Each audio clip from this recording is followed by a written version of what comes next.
چې زما تشخص زما جماعت زما ډله په حق باندې را او دا بل باطل باندې را. تر ته وایي چې کله زما د مذهب مولا کې بغض دی، حسد دی، تنگ نظری ده، هغه د قرآن صریح وایلیشن نه کوي، خلاف ورزي نه کوي، چې موږ د فرقو ملایان یو، موږ د ډلو ملایان یو، موږ د جماعتونو ملایان یو، موږ د هر سړي نه دفاع چې څوک دا خبره کوي چې اختلاف د امت رحمت دی یو وی خلاف اول خو دا روایت کمزوري لري یو نو بیا که دا حدیث په دې ځای کې وي چې تاسو به 73 فرقې جوړیږي نو دا که دا حدیث وي مضبوط هم فرض کراوي وي د قرآن سره ټکراو نه دی. ټیک ده مفتي صاحب، که اختلاف په یو بل باندې د کفر د فتوو پورې شي، که اختلاف یو بل ته د خنزیر ویلو باندې شي، که اختلاف په یو بل لپاره د کنزلو نور الفاظ استعمالول وي، بیا هم دا اختلاف رحمت دی. د مفتی منیر شاکر باندې چې کومه فتوا ورکړله د هغې د قتل ذریعه وګرځېدله. خلک چې فتوی لګي د دوی سره څه سلوک پکار دی. بسم الله الرحمن الرحیم. قدرمنو کتونکو سنگرخان ما او نن را سره په پروګرام کې د خبرو دپاره موجود دی مفتی عبدالوکیل صاحب، څوک چې د خپل موجوده بیانونو نه ډیر زیات شهرت موندلی دی. هغې سره به نن خبرې کوو په فرقواریت باندې چې په اسلام کې فرقې دي، ویلی کېږي چې 73 فرقې به جوړیږي، یوه فرقه په بله فرقه باندې د کفر فتوه لګوي، اختلافات دي په خپل منځ کې. نو دغه به ګورو چې د دې فرقو حقیقت څه دی، دې فرقو په قرآن او په حدیث کې څه جرل شته نشته، او بیا دې فرقو اسلام ته فایده ورکړې ده که نقصان یې ورته ورکړی دی. مفتي صاحب ستاسو د وخت ډېر زیاته مننه کومه. د ټولو نه اول خو راته دا ووایئ چې فرقواریت دی په اسلام کې څنګه ګورئ دې فرقو ته؟ مسلمانان تقسیم دي، علماء کرام په فرقو کې تقسیم دي، بریلی دی، دیوبندی دی، پنجپیری دی، اهل حدیث دي. ډېره مننه سنگرخان بھائی چې تاسو د کم ټاپک په کم مضمون باندې تاسو خبره کوئ. دا ډېر بهترین مضمون دی. په دې طرف باندې د ډېرو کمو خلکو فکر او سوچ تللی دی، خو چې کم انسان د قرآن نه متاثر وي نو هغه ضرور په دې ټاپک باندې موضوع خبره چلوي. فرقه واریت بنیادی خبره داره چې بری مسلمان کې څنګه پیدا شوی ری، ولې پیدا شوی ری، اسلام ته څه نقصان ورکړو. حقیقت کې چې کله د فرقه واریت پیدا شوی دی د هغې څو وجوهات دي. یو وجه د هغې بنیادي وجه داره چې مسلمان هر یو ډلې والا دا سوچ کوي چې د اسلام د دین د قرآن زما جایداد او جاگیر دی. لکه څرنګې پټي باندې په ځمکې باندې د چا دعوه وي جایداد وي نو هغه بل په حقه نه مني، نو خلکو دا دین هم داسې جاگیر ګرځولی دی، حالانکه دا دین د ټول امت مسلمه مشترک دی. بالکل. خو چې کمې پارټۍ په کم شي باندې قبضه کړې ده د بل چا اشتراک نه مني، نو ځان له یو قسم جاگیر او جایداد ګرځولی دی. لکه الله فرمایي کل حزب بما لدیهم فرحون، هره ډله په خپل دین باندې بس خوشحاله ده، بل له باطل وایي. دویمه وجه بنیادی وجه داره چې په هر مسلمان کې نن سبا شخصیت پرستی راغله. هر یو سړی خپل آیډل، خپل امام، خپل مشر په حق غني او د بل مشر په غلطه باندې غني، نو د دې وجه نه په امت کې اختلافات راغلي. ټیک. درېیمه وجه داره تشخص پرستی. تشخص پرستی مطلب دا دی چې زما یو جماعت دی، زما یو ډله را، زما یو حیات دی، زما یو کیفیت دی، زما یو سوچ دی، زما یو آیډیا را، په هغې باندې زه روان یم. د دې خلاف چې څوک هم کوي بس هغه د باطل باندې ګڼم. د مسلمان په سوچ کې دا مفکوره، دا خبره ناسته را چې زما تشخص، زما جماعت، زما ډله په حقه باندې را او دا بله باطله باندې را. دې ته ویل کېږي تشخص پرستی. څلورمه وجه دا ده چې مسلمان کې عناد، ضد و عناد راغلی. قرآن کې الله عز وجل فرمایي بغیم بینهم، چې را څومره اختلافات په یهودو نصارو کې راغلي دا د ضد و عناد د وجې نه. ضد و عناد څه معنی؟ ضد و عناد مطلب دا دی چې زه ستا وقار، زه ستا قدر، زستا اوچتا لوړه مرتبه نشم برداشت کولی او زما دا مرام مقصد وی چې زه په لوړې مرتبه باندې فایز و قائم شم ستا مرتبه زنه برداشت کوم که هر څومره ته په حق باندې وي خو زما په زړه کې یو غوسه وي یو عناد دی یو غوستکیره زه دا وایم چې دا باطله باندې دی ٹھیک دا سوچ ما خپل کړی نو ځکه امت مسلمه کې اختلاف راغلو ٹھیک بل وجه د غیدار حسد ح سین دال دا درې الفاظ دي چې کله علم هنسا وګوري حروف او ابجد په ذریعے باندې نو په دې ح کې 8 هنسي دي په سین کې 60 په دال کې 4 صحیح نو 8 60 4 څو هنسي شوي 72 نبی علیہ الصلوۃ والسلام فرمائی زما امت 72 73 فرقوں کے تقسیم شي ستفترق امتی علی 73 فرقه كلها في النار الا ناجیہ زما په دې امت کې به 3 او یا فرقې راشي 2 او یا فرقې به جهنمی وي یو فرقه به جنتی وي او چې کله د حسد لفظ ته وګوري د دې لفظ نه معلومیږي چې په 2 او یا فرقو کې به حسد ٹھیک نو ځکه د امت مسلمه کې حسد راغی بل غټه وجداره چې په مونږ کې تنگ نظری ده زمونږ نظر زمونږ مطالعه زمونږ سوچ کم کتاب چې ما د استاد نه ویلې بس ماغه دین ګڼم په ماغه حق ګڼم په ماغه مذهب حق ګڼم بل مذهب زن نه مطالعه کوم نه پالو کوم نه بل ډیل ورزم نه بل ډل منم نه بل مشر منم نه بل کتاب منم بس د خپل مسلک کتاب د خپل جماعت کتاب د خپل شیخ کتاب نو په مونږ کې تنگ نظری راغله چې کله طالب علم مدرسې لا راشي ناول مونږ ورته خپل ډله خیو اسلام ورته نه خیو صحیح نو ځکه په دې امت مسلمه کې تفرق راغله ٹھیک تاسو سوال وکړو چې هغه نقصان سره زه جی یو بل سوال دی چې کومه تاسو وی چې یاره په مسلمانانو کې په دې فرقو کې د دې وجه بغض او حسد دی او تنگ نظری ده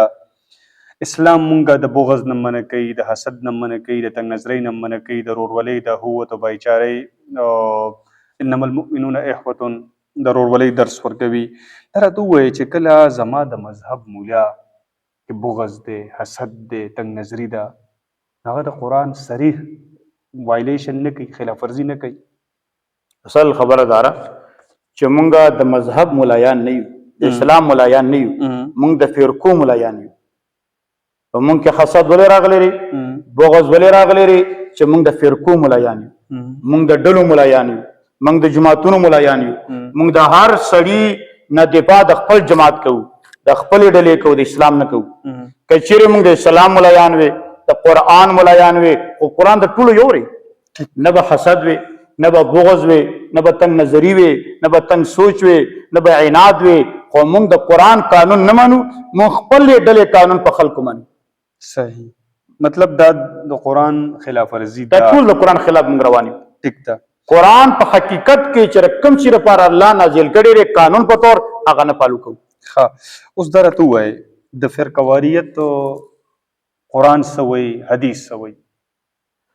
قرآن کې الله عز وجل فرمایي ولا تکونوا کالذین تفرقوا واختلفوا اے مؤمنانو د یهودو نصارو په شان ته ډلې ډلې مه جوړېږي د هغوی په شان ته فرقې مه کوي یو واعتصموا بحبل الله جميعا ولا تفرقوا په یو قرآن باندې منګولې ولګوي په یو کتاب باندې ډلې مه جوړېږي قرآن د ډلو نه منع کړې ده نبی علیه الصلاۃ والسلام د اختلافاتو نه منع کړې ده د ډلو نه منع کړې ده چې څوک دا خبره کوي چې اختلاف د امت رحمت دی یو وی خلاف اول خدا روایت کمزوري دی یو اختلاف یو د رائے اختلاف دی د سوچ اختلاف دی الله هر انسان له دا مقام ورکړي دی زما سوچ جدا ری ستا سوچ جدا ری زما رائے جدا را ستا رائے جدا را خو د رائے د اختلاف نه به د دین اختلاف نه جوړوي دا بنوي چې زما دا رائے د دین دی او ستا رائے بی دینی ده چې کله د امامانو اختلاف او صحابه کرامو اختلاف په خپل منځ کې او دا وی د رائے اختلاف وو دا وی د سوچ اختلاف وو د اجتهاد اختلاف وو د قیاس اختلاف وو ورستنی خلک چې کله راغلل دا وی د سوچ او اجتهاد نه دین جوړ کړو هر یو سړي د امام ابو حنیفه د امام شافعي د امام مالک سوچ له دین وویل مستقل طور باندې نو ځکه د اختلاف نه خلاف راغی تفرق راغله ډله بازی راغله او په امت کې د اختلاف د وجه نه غیر مسلم په مونږ باندې خالف شو. ټیک دغه لرازم دغه لرستو راځم دا راته وایي چې دا کوم حدیث شریف تاسو ذکر کړ چې پیغمبر علیه السلام وایي چې زما امت په 3 فرقو کې تقسیمیږي 3 فرقې به جوړیږي یوه به بیا جنت ته ځي دا باقي ټولې به جهنم ته ځي. د دې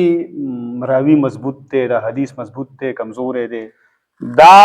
روایت د قرآن کوي دې ځکه یو سوال بخنه سره بل کومه به تاسو د قرآن 2 آیاتونه ذکر کړل ولا تکونوا کالذین یو دغه او بل واعتصموا بحبل الله جميعا ولا تفرقوا دواړه وایي چې تاسو په فرقو کې مه تقسیمیږئ. ټیک ده نو بیا که دا حدیث په دې ځای کې وي چې تاسو به 73 فرقې جوړیږي نو دا که دا حدیث وي مضبوط هم فرض کراوي وي د قرآن سره ټکراو نه دی؟ موږ دا خبره کوو چې اصل کې کله امت په آیاتونو باندې عمل ونه کړو فرقې ورکې راغلي. نبی علیه الصلاۃ والسلام خدا دعوت ورکړي چې فرقې مه جوړوي. دا فرقې به څوک جوړوي؟ هغه خلک به جوړوي چې د امت مسلمانو خلاف روان وي، د قرآن نه خلاف روان وي، د سنت نه خلاف روان وي. د هغه خلک نه چې په امت مسلمه کې داخل دي، د هغه خلک دي چې امت مسلمه خلاف دي لکه معتزله، خوارج، اندارنګ شیعه او جبریا، قدریا، مشبهه، معطله، کرمیا، دا ډلې دي او یا ډلې چې د اسلام نه خلاف روانې دي چې کوم د اسلام مطابق کومه ډله را پای کې تفرقات ډله بازی نشته. ښه نو لکه دوی چې دا کوم حدیث وایي دا مونږ چې اورو چې دا اختلاف د امت رحمت دی دې حدیث ته څنګه ګورئ؟ ما ورته وایي چې کچرې د اختلاف نه مراد د سوچ د رای اختلاف شي، د سوچ اختلاف، د رای اختلاف، د نظریې اختلاف، د اجتهاد اختلاف نه د خو رحمت دی په دین کې وسعت پیداویږي، بلاواله پیداویږي. خو کچېرې د دین مراد خلاف شي ډله بازی شي نو بیا دا روایات جوړ کړي شوي دي خلکو جوړ کړي د قرآن نه خلاف دي. ټیک ده مفتی صاحب که اختلاف په یو بل باندې د کفر د فتوو پورې شي، که اختلاف یو بل ته د خنزیر ویلو باندې شي، که اختلاف په یو بل لپاره د کنزلو نور الفاظ استعمالول وي بیا هم دا اختلاف رحمت دی؟ جناب چې کومه خبره تاسو کړله امت مسلمه کې یو عالم لا یو مفتی لا اسلام د اجازت نه ورکوي چې ته چاله کافر ووایې. د اسلامي نظام حکم دی ته به چاله کافر نه وایې، ته به چاله مرتد نه وایې، ته چاله بېغیرته نه وایې. که چیرې تا چاله کافر او مرتد وویله په اسلامي نظام کې به تا باندې رپورټ دایر شولو تاله به سزا درکولی شي. ته خو د الله قاضي نه یې، ته خو د الله مقنن نه یې، ته خو د اسلامي نظام مشر نه یې چې د اسلامي نظام مشر کم امیر المؤمنین وي اغلا رپورټ به کوي چېرې په دې سړي کې د کفر خبره راغله، په دې سړي کې د ارتداد خبره راغله، دا سړی بد عمله دی په هغې به دلایل پیش کوي. لکه څرنګه په اسلامي طریقې کې عمر فاروق رضی الله تعالی عنه له یو سړی راغی چې را پلان کې د قرآن آیاتونه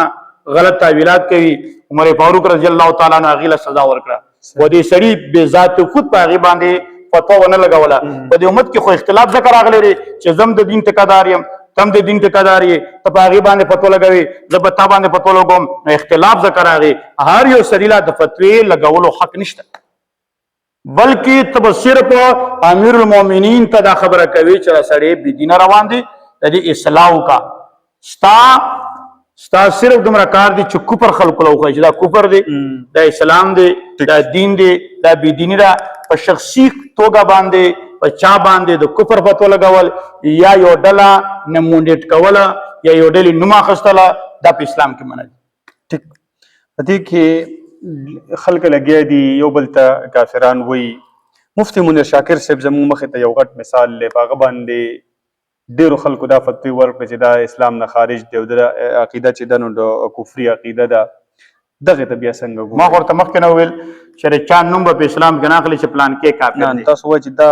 زیاتی دی د هغه باندې چې کومه فتوا ورکړلی شوې وه دا خو زیاتې دی که نه؟ دا خو زیاتې وکړو. ګوره د مفتي منیر شاکر باندې چې کومه فتوا ورکړله د هغې د قتل ذریعه وګرځېدله. د مفتي منیر شاکر خلکو په کومې خبرې قتل کړو؟ خلکو به د هغې اواز اورېدلو، دنیا به ورته ناسته وه. هغه مسلمان چې د مفتي منیر شاکر اواز له ترسېدل انتظار کې و چې کله به د هغې بیان واورو، کله به خبره واورو دا قاتل څوک دی، دا د قتل ذریعه څوک جوړ شول، د دې قتل وجه څه وه. که د ملا فتوا نه وی ورکړې، د ملا ورته کافر نه وي ویلي، دی ورته مرتد او د انکار حدیث فتوا نه وه لګولې، عوامو په هغې باندې د ډزو یا مثال د ریمونټ پروګرام جوړ کړی وي عوامو چې را پروګرام جوړ کړلو د قتل سبب د مولا جوړ شو دا فتوا جوړه شوه نو ځکه دا وایم چې په شخصي توګه باندې په چا فتوا نه لګوي ښه مفتي صاحب دې کې خو اوس یو بله تاسو ډېره زیاته خوفناکه خبره وکړه زه مو ویرولم او که نه مفتي منیر شاکر صاحب خو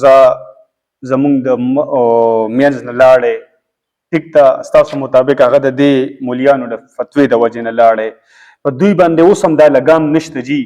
چې تاسو به فتوې نه لګوئ دا آزاد دي په ویډیو بیانونو کې د دوی بیان ګوره یو ته کافر وایي بل ته کافر وایي دا خو به سبا تا ته هم کافر وایي ما ته به هم کافر وایي بل ته به هم کافر وایي نو بیا به سي ګوره دا آزاد ولې دي د دې پته تاله شته دا په عربو کې آزاد نه دي په هندوستان کې آزاد نه دي په ایران کې آزاد نه دي افغانستان کې پاکستان کې ول آزاد دي پاکستان کې ځکه آزاد دي چې دوی د ملکی نظام والا سوچ داري چې ملایان ډیوایډینګ اختلافاتو کې لګیاوي چې موږ د دینه په قرارو حل ورډي سي کچيري ملایانو اتفاق وکړلو نو بیا خو اسلامي نظام غواړي نو قانون دار د انګریز ډیوایډینګ اینڈ رول عوام کو لڑاؤ ان پر حکمت کرو جو ظلم کی د حکمت ہو رہی ہے شروع دا زمونږ د جګړې د وجنه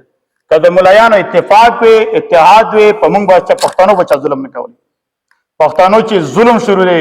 په موږ باندې بمباریانی شروع دي زمونږ نسل کشي شروع ده زمونږ کورونه ورانیږي دا زمونږ د اختلافات ور وجنه که زمونږ امت مسلمه کې اتفاق وي مولا پارلیمنت کې आवाज وچتولې ما په منبر باندې आवाज وچتولې بل په مدرسې کې د आवाज لګولې نو زمونږ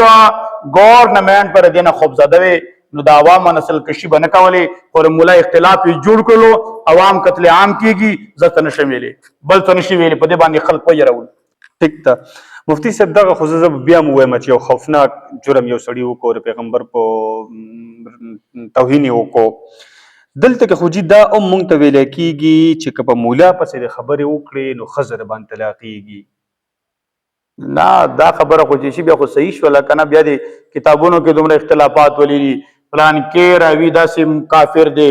تر دې پورې چې امام مالک رحمت الله علیه فرمایي د محمد ابن اسحاق باره کې که زه مقام ابراهیم کې ودرېږم نو زه به دا وایم چې محمد ابن اسحاق دجال دی حالانکه لوی د سیرت د امام بخاري د سیرت د کتاب لوی امام دی نو بیا هغه دا خبرې ولې کوي اوس غلط ته غلط ویل اوس جی یو خبره بله ناجایز ته ناجایز ویل اسلام دې ته تعالی اجازه درکړې خو شخصیات په تور باندې څوک ټارګېټ کومه اوس یو دې کې سوال بنیادي بل کومه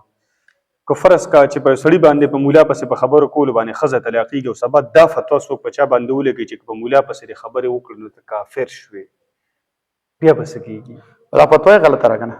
نه نو خو دا فتوا اصل کې خلکو به سړی وجلی د پاسو پرې خاورو ډېرې ولاړي زه خو ډېرې ورته غلط زه خو دا خبره کوم که نه چې ګوره تاسو د فتوا د ملا مګورئ حقیقت وګورئ چې آیا دا فتوا د ملا صحیح را نه را صحیح